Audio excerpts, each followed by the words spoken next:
Hey guys, this is Ghost Host, and today I'm doing a top 10 of all the Marvel Legends I have this year.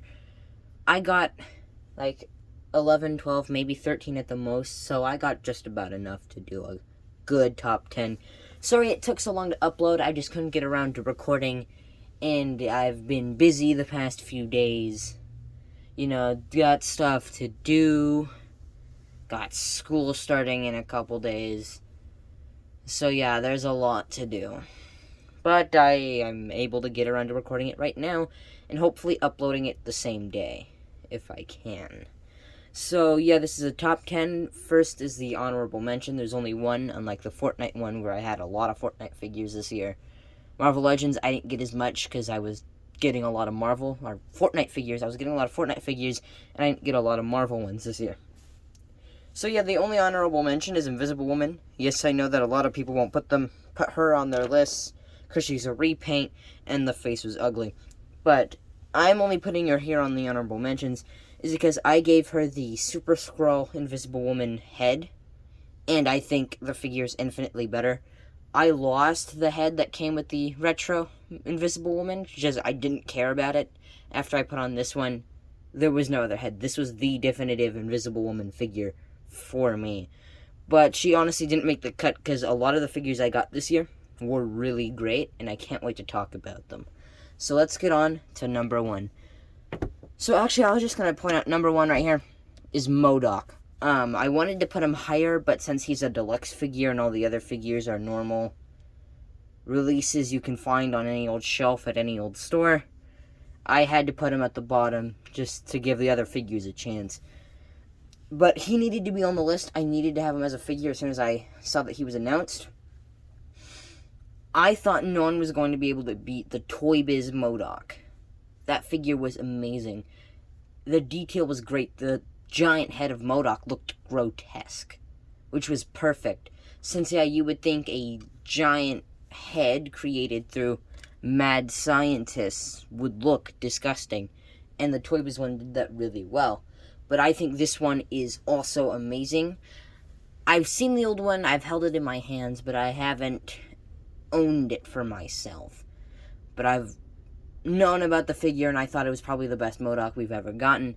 But now that we have this one, and now I have this one in my hands, on my shelf, in my home, I think this is probably the better Modoc. You can do more with this one. There's more posing. It is bigger than the original. I think it retailed for $40 to $50, depending on where you bought it from. I think I got it around the middle of that, 45, maybe 50 from Target. I just happened to cross them while shopping for my birthday, and there I was, so I got them. And I just want to talk about the accessories he comes with. Ah, the camera fell. Oh my god. Okay. Back to normal, somewhat. Okay, let's see.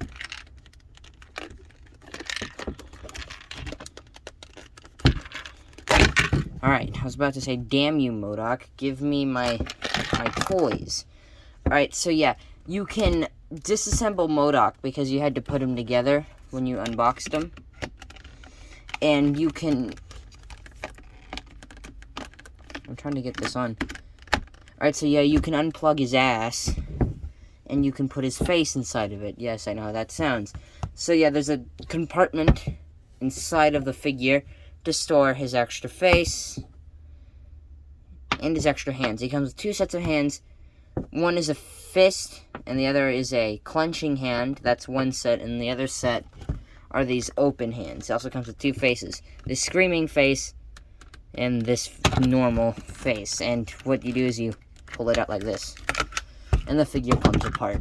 And the thing is with my copy of Modoc, I think it's this one. Alright, yeah, it's this one. They didn't glue the face up together, so it fell apart. So if you ever wanted to see the components of Modoc's head, faceplate,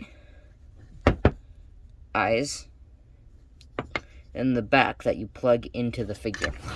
So yeah, that's Modoc for number one. Now, off to number two.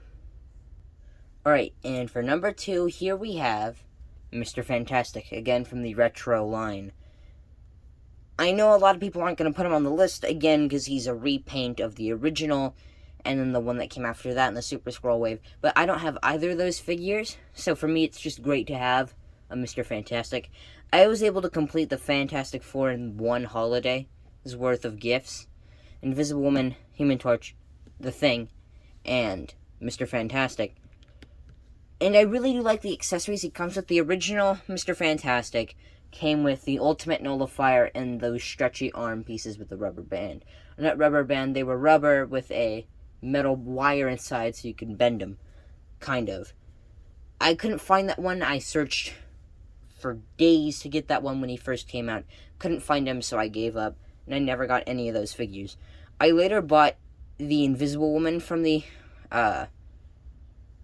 Walgreens. Yeah, I bought the Invisible Woman from the Walgreens wave when this one was announced. When the new figures were announced, I tried buying the old one, and I got Invisible Woman first because she was the first one to go down in price. I got her at $20. And then none of the other figures from the Walgreens wave went down. So I just bought the new ones, and now I'm stuck with the old one. But hey, at least I got the Herbie figure. So now I have the complete Fantastic Four and Herbie, so that's cool. This Mr. Fantastic, he came with a lab coat. Arms, of course, to match the lab coat. And 2 hands with stretchy fingers. Only the fingers, which is, that piece was originally packaged with the Super Scroll Wave.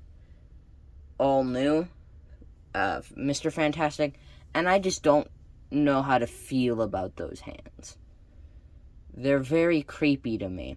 I would have preferred to get the original stretchy arms. But we didn't get that. I'm gonna try and buy the original Return of Hasbro Mr. Fantastic that's completely stretched out, because you can take the arms off of that one and put them into the new one. So I'm gonna try that. But that figure's like $75 on eBay, so I'm gonna have to save up for that one. So yeah, this is number 2. I'm content with this spot, and I like this figure. Alright, some of you may not like this choice, but for the number 3 spot, I decided to go with Frogman. What not to say about this guy? He is such a cool character. I mean, action-packed. He's a member of the Avengers. Just kidding. Nobody knows who this character is, and I'm surprised he actually got a figure.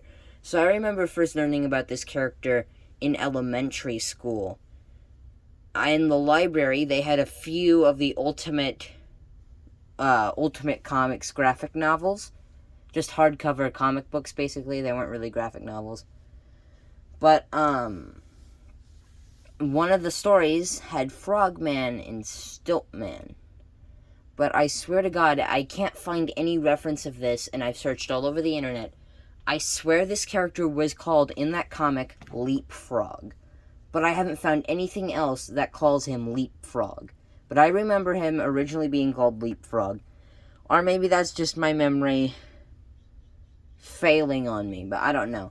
But yeah, in the comic, I liked him. I thought his powers were interesting. He's just an overweight teenager with spring-loaded boots, and that's kind of it. So he just made this whole frog costume. And I couldn't be happier with the figure. It's a repaint of the Dr. Octopus figure, but it's still pretty good. They made all new feet, a backpack, a head. It's a good figure. And I had to put him on this list. He is great. And I'm amazed that I found him. Another obscure character to go on my Spider-Man shelf.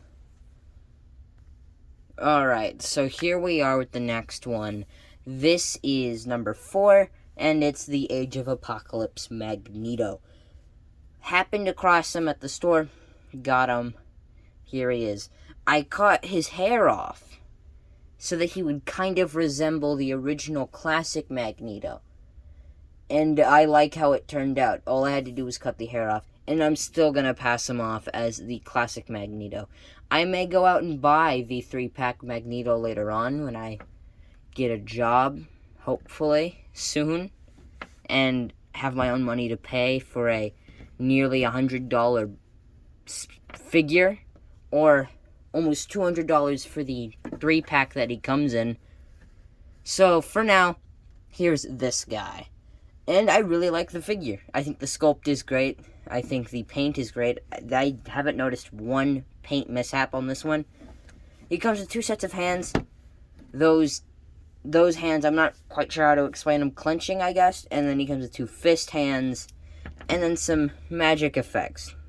Well, they aren't magic. That's his magnetism, I guess. Is portrayed as purple in comics and video games.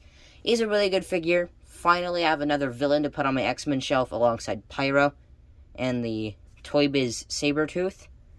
So yeah, good figure. I think you should pick him up if you're a fan of Age of Apocalypse. Not so much if you just want a classic Magneto.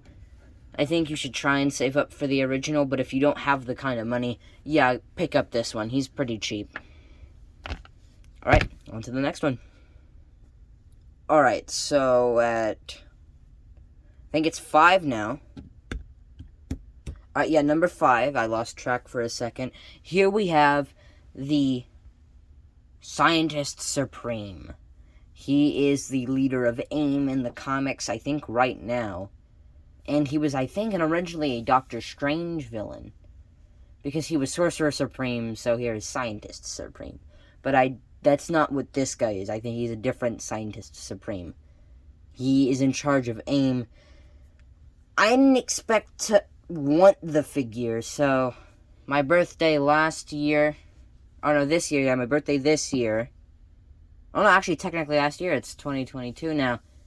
Wow, I'm losing time right now. So, I got him last year for my birthday. I got Modoc, so I was like, you know what, I'll just do AIM. I'll just ask for AIM-related figures.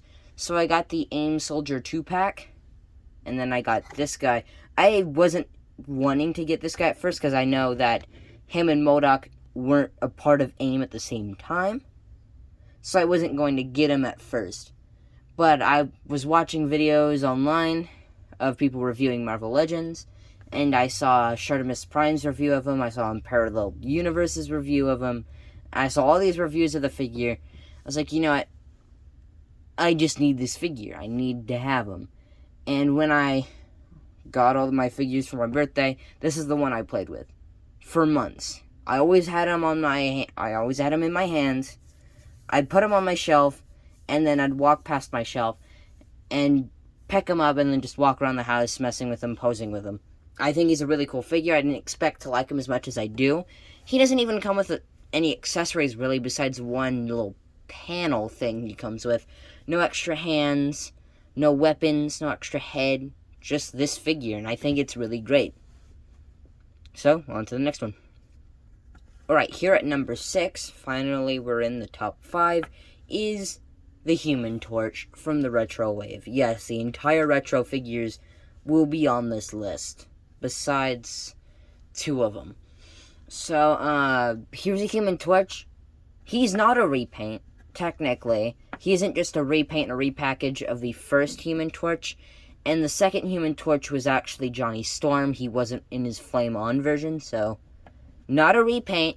He is a new version of the Human Torch on the Sunfire body mold. So this body originated with another Flame character, so it makes sense that they'd put this figure on that body. The head is also new. I'm pretty sure it may be from the original, but a gripe I do have about this one is that the original Human Torch from the Walgreens wave, he had sculpted flames on the calves. This one does not. Instead, he comes with 2 flame pieces that you have to put on the figure. I would have preferred them to do sculpted flames on more of the figure, maybe even on the chest a little. Get the 4 on there. Because what they did is they just made a red plastic body, put black lines on it, and then put Johnny Storm's head on it. The thing is, that's not Johnny Storm's design. Johnny Storm's Human Torch design. He has the 4 on his chest, and occasionally you can even see the design of his boots, gloves, and belt. But this one, it's just a plain red body with no emblem. And to me, that's more of the original Human Torch design. You know, the android from World War II. I can't remember his name. So if they were going to do that, they should have packaged in an extra head that was the original Human Torch head, it wouldn't have been too much work. It would have just been a blank head with flames on the back. It would have been easy. But otherwise, it's a really good figure. He comes with flames you can put on his shoulders. Comes with 2 sets of hands, which I have a gripe about, but I'm just going to leave that out. And I think it's a really, really nice figure. And I think you should get this one before he sells out and sells for a lot of money on eBay. I think you can still get him on Hasbro Pulse. I hope you can, because I really want you guys to do it, and I'll leave a link for you guys to do so right now. Alright, so here we are. We're in the final 4. And here's the thing. By far my favorite figure from the Fantastic Four wave this year is the Thing. I expected to want the Human Torch and to like the Human Torch figure better, but something about the Thing figure is just awesome. He comes with 2 sets of hands. Open hands and fist hands. He comes with 2 heads. One is really good. The other one is this. This head I find kind of odd. It kind of makes him look stumped and stupid. While that head makes him look angry and battle ready. Which is how he should look. He should have come with a 3rd head, or maybe even 2 heads, and just not get this one. But hey, 1 good head, 2 sets of hands, good figure. It's awesome. He comes at the price of a normal figure, which is surprising. Hulk was in a 2-pack and he was a deluxe. Red Hulk was deluxe. The 2-sided Hulk was deluxe. A lot of the big figures are packaged as deluxe, but this guy literally came in the same packaging. They fit him in the same box as the other figures, which I'm just baffled that they could fit that figure into such a tiny box. Even Kingpin from the Spider-Man Retro Wave was a deluxe figure on a bigger card for a larger price. But this guy was the same as all the other figures. $23. Which $23 is still a bit higher than the usual Marvel Legends price because the prices are going up. But same price as a normal figure, and you get a larger figure and you get some good accessories. You should pick them up. Honestly, if you wanted to complete your Fantastic Four, I'd say get the new ones while they're out now. You can find them in stores. You can get them online. You should do it now. And start with the Thing. Alright, so here we are in the top 3. This top 10 was mostly dominated by villains. There were a lot of good villains this year. And with the villains wave that came out this year, of course, there's going to be a lot of villains on this list. And here is the Sandman from the Spider-Man Retro Wave. I have been waiting so long for this figure. The last Hasbro Sandman was a big figure that you had to build. It was a Build-A-Figure. I got 2 figures from that wave, but I wasn't able to complete the Build-A-Figure, of course. It was hard to track down. All the figures were hard to track down. I could only ever find Jackal in stores, occasionally Black Costume Spider-Man. I found Green Goblin once. So, it was a hard to track down wave, and I couldn't get that Sandman. Also, I don't like the big Sandman as a regular guy. So yes, I do like it when Sandman grows, because he is a modular character. As long as he's getting more sand, he can get as large as he wants. But when he's just a regular Joe Schmo, I prefer him to be human size because he was a normal dude.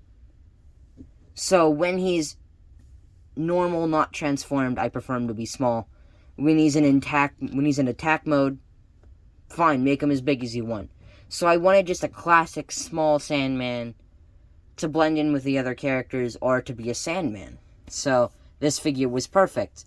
The first Hasbro Sandman was a part of the movie Build-A-Figure wave for Spider-Man 3, which is also impossible to track down. That figure is worth a lot of money because the wave was super... I can't talk. The wave was super rare in stores back then. So every Sandman they've released has just been so hard to come by and extremely expensive on eBay. They had the Raft Sandman, which was also expensive because it was an SDCC exclusive. So there's no way I was getting my hands on that. But luckily they released this one. But they released them a week after I had bought the Diamond Select Sandman, because I thought that Hasbro just wasn't going to release another Sandman, so I bought the Diamond Select one. And a week after that figure arrived in the mail, this guy went up for pre-order. And I bought both. And I am happy with both. And I have both of them on my shelves in different areas. And I think they're both great interpretations of the character in plastic form. But this one would be easier to get. I'm pretty sure. I think he's still on Hasbro Pulse for his original $23 price. It comes with 2 heads, 2 sets of hands. You can take the sand off of him and just make him a normal person. So yeah, it's a good figure. It's the final member of the Sinister Six we needed to complete just a regular Sinister Six from Hasbro. So, great. I have my Sinister Six done, and now I just need to complete the Fearsome Foes. Alright, so in the number 2, we have Ultron, from the Iron Man Ursa Major Bathwave. And again, just like Sandman, I have waited so long for this figure. The other Ultrons that Hasbro has released were just repaints of the Titanium Man figure, and they just kept on re-releasing the same Ultron over and over again. They made him silver, then they made him a matte gray, then they put him in a box set from Canada and the UK, then they made him gold and you had to subscribe to Marvel Unlimited to get him. There were just so many re-releases of the same old crappy Ultron figure. And then we got the one with the red bulbs on him, which I thought was a cool design, but it wasn't classic. It's not the one I wanted. Then they had the movie one. I don't collect movie figures. I only have, like, one, and that's because it was at the Disney store for $15. And with my discount, I have a discount at the Disney store. I'm not going to explain why. It came down to, like, $7 for a 2-pack of Hela and Scourge. So, yeah, I don't collect the MCU figures. So, I waited and waited and waited for them to release a classic Ultron. And finally, this year, they delivered, and I think they couldn't have done better. I know the Diamond Select one existed, but I just didn't want to get that one. I thought it was too big. This one is perfect. He comes with the Kirby Crackle effect in his mouth, which I think is awesome, because, yeah, in the comics, he usually was projecting energy, like 99% of the time. He came with some extra hands. I wish he came with maybe another accessory or two, but I think he's fine. And they released him around the same time as the Jocasta figure, so perfect timing. I didn't get Jocasta, I couldn't order her in time. Maybe she's still $20 on some website, so I might try and get her, but right now I'm setting my sights on the Spider-Man retro figures. So yeah, this figure is great. I love him. I hope you guys can pick him up and love him too, because this is a great figure, and I think the perfect and the definitive classic Ultron figure. Because the Toy Biz one sucked ass. So yeah, this is the best, in my opinion, the best Ultron. Best articulation, best sculpt. Accessories, he doesn't come with much, but yeah, I still think he's a really good figure. Alright, and finally, the moment you've all been waiting for. The number 1 spot goes to the Villains Wave Red Skull. As soon as I started thinking about what figures should go at what parts of this list, I instantly knew Red Skull had to be in the number 1 spot. He is by far my favorite figure from this year, besides maybe The Thing, who I had to place lower because I thought other figures were better. But this guy right here, my favorite of this year. He is a completely 100% new sculpt besides the hands, but Marvel usually doesn't make new hands for figures, so nobody counts that. The arms, the legs, the boots, the heads are all completely new, besides this head, which was an accessory, which is from the, let's see, it's from a really old bath from early Marvel Legends. Let's see, the Omega Red Skull, I think? No. Onslaught. There we go. Red Onslaught. I don't know why I said Omega Red. X-Men villain, I guess. So yeah, the Red Onslaught head right here, which I actually like better, but I had this one on before I grabbed him for this video. He came with a gun, which I think is pretty cool. I wish he would have come with, like, the Luger that Doctor Doom came with as another accessory, but since I've got both Doctor Dooms, I can just give him one of theirs. So he came with the Cosmic Cube, which I am excited to have. Finally, I can have another one of the cosmic weapons. Because I already have the ultimate nullifier. I have the, oops, I dropped something. I already have a whole bunch of the other cosmic weapons for my figures. And finally, I have the cosmic cube. He also comes with all these hands. A lot of hands. 2 heads. A gun. The cosmic cube. A lot of bang for your buck. He came at the price of a normal figure. You could find him in stores. You can get him online. And he came with a lot of accessories. He's the perfect classic Red Skull, which is another figure I've been waiting for a long time. A lot of figures I've been waiting to get for years, I actually got this year. Hasbro released a lot of needed figures, such as New Fantastic Four, which I've been trying to collect since the dawn of me collecting figures. Ultron, Magneto, Sandman, they released a lot of needed figures this year, but this guy was by far the one I wanted the most. He goes perfect with the retro Captain America I have. Yes, I have the retro one. I don't have the 80 years one. I couldn't find him, and I don't want to pay that price for that figure. And I'm probably not going to get the 20 Years of Marvel Legends figure either. That's way too much. But yeah, this is perfect. This is the perfect Red Skull. The green jumpsuit, the brown boots. They gave him the Hydra logo instead of his original Nazi logo, which I think was a good move. But, let's see. They also released Baron Zemo, or they're going to release him, so I'm just trying to get all those Captain America villains in right now. So now the only figure still on my wish list for the very outdated Nazi-type characters would be Hate Mongerer. I'd like a figure of him. So yeah, this guy's my number 1. I keep on going on tangents throughout this video. But yeah, he is my number 1 of this year. He is my favorite figure. And I hope that you guys got him too, just to see how great this figure is. I think his articulation's great, the paint's great, the sculpt is great. Perfect figure, and I think he very much deserves the number 1 spot on my list. So, if you guys like this video, please leave a like. If you want to say something, leave a comment. Comment that I go on too many tangents throughout my videos. Comment that the camera sucks, because it does. I'm filming on a phone right now instead of an actual camera. So yeah, like the video. Subscribe, please. Watch some of my other videos. I have a lot of different reviews. I have a lot of different kinds of content. And I'm trying to branch out a little more as well, so expect new content in the future. And I'll see you guys later. Tell me what your top 10 was in the comments as well. Just list out your top 10 in the comments. I want to see what you guys thought were the best figures of this year. See you guys later. Have a great 2022. Let's hope for some great figures this year.